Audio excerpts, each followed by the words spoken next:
স্বামীর দাম স্ত্রীর কারণে, স্ত্রীর দাম স্বামীর কারণে। হন্না লিবাসুল লাকুম ওয়া আনতুম লিবাসুল লাহুন্না। আল্লাহ বলেন স্বামী আর স্ত্রী দুইজনকে আমি একে অন্যের পোশাক বানিয়েছি। পোশাকের কয়েকটা কাজ আছে। এক নাম্বার পোশাকের কাজ লজ্জা স্থান ঢেকে রাখা। এই কথা বলেন না কেন? স্বামী স্ত্রী তাদের গোপন বিষয়গুলো একে অন্যের থেকে ঢেকে রাখবে, কিন্তু আজ অনেকেই প্রকাশ করে দিচ্ছে। স্বামী স্ত্রীর কথাগুলো পর্যন্ত ইন্টারনেটে, ইউটিউবে, ফেসবুকে দিয়ে নিজেকে বাহাদুর মনে করে। এটা ইতর। আরে ভাই, আপনার স্ত্রী আপনার জন্য পোশাক, আপনি আপনার স্ত্রীর জন্য পোশাক। পোশাকের কাজ হচ্ছে ঢেকে রাখা। আপনি কোনো কিছু যদি পান ঢেকে রাখবেন। রিমান্ডে আমারে পিটিয়েছিল এমন ভাবে, শরীরের এই পোশাক আমি খুলতে পারি না। এমন কিছু জায়গায় মোটা হয়ে আছে যেগুলো পোশাক খুললে সমস্যা, কারণ পোশাক আমার ওইগুলো ঢেকে রেখেছে। এই যে এখানে একটা আছে, এত জোরে দিয়েছিল এখনো কমে নাই। এক জায়গায় 22টা দিয়েছিল বাড়ি, ফুলে একেবারে হাত ড্রমের মতো হয়েছে। পরবর্তী ঔষধ খেয়ে সেরেছে, কিন্তু এটা সারেনি। এখন পুরান শরীরে আরো জায়গা যেগুলো দেখা যায় না, এমন জায়গায় মার দিয়েছে। ওই জায়গা তো দেখানো যাবে না। ওরা বলতো এমন জায়গায় মারবি যেন মানুষকে বলতেও না পারে। এখন ওই জায়গাগুলো যেহেতু পোশাক দিয়ে ঢেকে রাখা আছে, এই জন্য কেউ টের পায় না। স্বামী স্ত্রী দুইজন পরিবারে বসবাস করবে, অন্যের ভেতরে কোনো দোষ যদি থাকে এই পোশাকের মতো ঢেকে রাখবে, বাইরের লোক যেন টের না পায়। এরকম পরিবার বাংলাদেশে তো ভরি ভরি। জেনারেল গুলোতে আরো তো উল্টা পাল্টা। এমনকি অনেক আলেম, অনেক ইমামের পরিবারও এখন সব ওপেন হয়ে যাচ্ছে। পোশাকের 2 নাম্বার কাজ হচ্ছে পোশাক পরলে সম্মান বেড়ে যায়। এই যে আজকে যে পোশাকটা পরে আছি, এটা বাদ দিয়ে যদি ফকিরের কোন পোশাক পরে আমি এখানে আসতাম, হয়তো চেহারা দেখে আমার উঠতে দিত, কিন্তু চেহারা মুখ বাঁধা থাকলে আমার উঠতেও দিত না, বলতো ফকির। এটা ঢাকা আশুলিয়া না।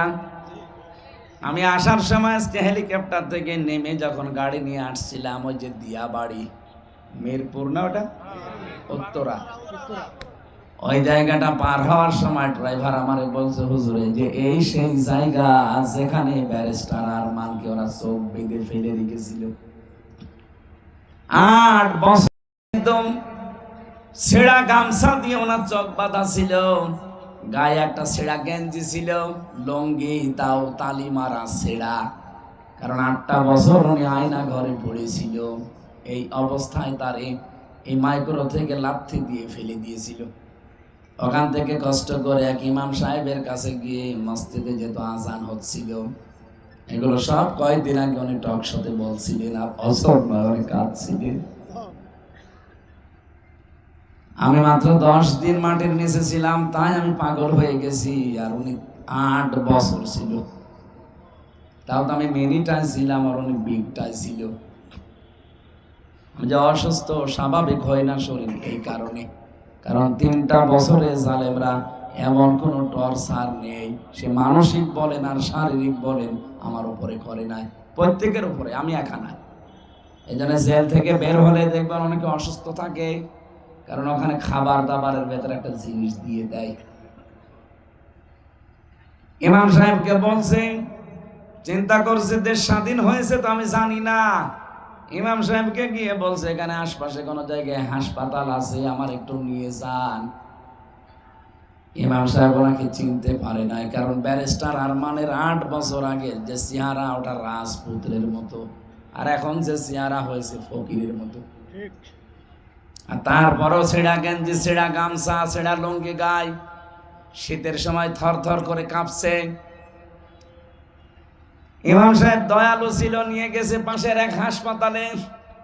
হাসপাতালে নিয়ে যাওয়ার পরে ওখানে যিনি দায়িত্বে আছে রিসিপশনে, চিন্তা করছে যদি পরিচয় দেই, না জানি আওয়ামী লীগের সময় এখন যদি থাকে, আবার কোন পানি কোন দিকে গড়ায়। উনি তো জানে না যে দেশ স্বাধীন হয়ে গেছে। বলেন তো কোন অবস্থায় ছিল দেশটা স্বাধীন হয়েছে, তারপরও সে জানে না। মাটির নিচে শয়তানরা এমন ভাবে সুড়ঙ্গ করে ঘর বানিয়েছে, বাংলাদেশ ধ্বংস হয়ে যেতে পারে, আপনি টেরও পাবেন না। আয়না ঘরের ভেতরে আপনারা এখন যে চেয়ার দেখতে পাচ্ছেন, ওটা কারেন্টের শর্ট দেওয়া চেয়ার, ওটা দিলে এভাবে দোলে। আর আমার যেখানে নিয়ে গিয়েছিলাম আমি দেখেছিলাম, ওখানে যদি কাউকে বসায় ওটা ঘোরে। হাতের সাথে পায়ের সাথে ক্লিপ লাগিয়ে গলার সাথে একটা বেড লাগিয়ে দেয়, চোখ কালো কাপড় দিয়ে বেঁধে দেয়। একবার শুধু সুইচ টিপ দিলে 1 মিনিটে 120 বার ঘুরবে। 1 মিনিটে যদি 120 বার হয়, সেকেন্ডে কয়বার? বলেন বলেন। আপনি মনে হবে 1 মিনিট পরে 8-9টা দুনিয়া দেখতে পাচ্ছি। হাসতেছো, একদিন যদি থাকতে টের পেতে। বাপের হোটেলে খাচ্ছ তো কিছু টের পাচ্ছ না। একটা মেশিন নিয়ে এসেছিল, আমার আগে যাকে নিয়ে গেল দেখলাম চিৎকার করে কাঁদতেছে। ওখানে যে অফিসার আছে জিজ্ঞাসা করলাম, কি বছর নখ তোলা হচ্ছে? এই যে এরকম একটা মেশিন সাইজ করা আছে হাতের সাথে আর পায়ের সাথে, ওরা আস্তে করে বসিয়ে শুধু টিপ দেবে, একবারে নখগুলো খুলে চলে আসবে। আর জানেন, নখ খুলে গেলেই কিন্তু রক্ত বের হয় ফিনকি দিয়ে। আপনি নখ খুলে দেখেন, যে ফিনকি দিয়ে রক্ত বের হবে ওর উপরে লবণ ছিটিয়ে দেয়। আমার এখন বলতে ভয় লাগে, অথচ এগুলো সব আমি ফেস করে এসেছি। ব্যারিস্টার আরমান ভাই বলছিল যে আমি চিন্তা করলাম যে রিসিপশনে লোকটাকে যদি বলি যে আমি ব্যারিস্টার আরমান মীর কাশেম আলীর ছেলে, না জানি আবার কোন আয়না ঘরে নিয়ে যায়। যাই বলেছি, ভাই আমি একটু চিকিৎসা নিতে চাই, আমার চেহারা আর পোশাক আশাক দেখে বলছে দূর হন। তাড়িয়ে দিয়েছে।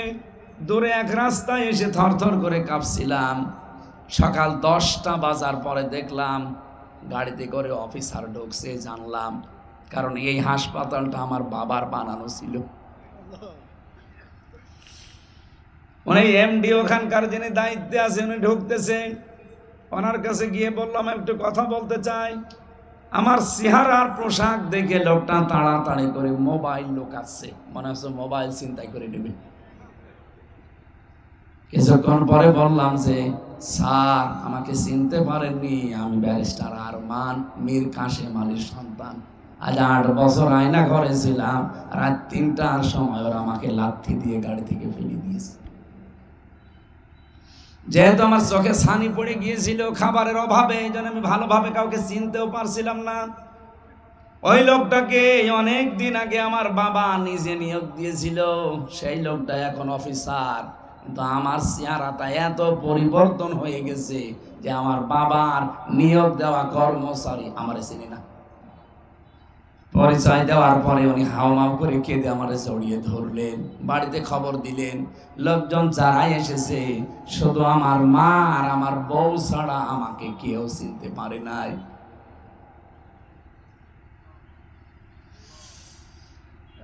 ঢাকাবাসী, কি বলতে চাই আপনি হয়তো বুঝে ফেলেছেন। এই পোশাক আশাক যদি সত্যি আমার এখানে না থাকতো, আর আমার মুখটা যদি শুধু পরিবর্তন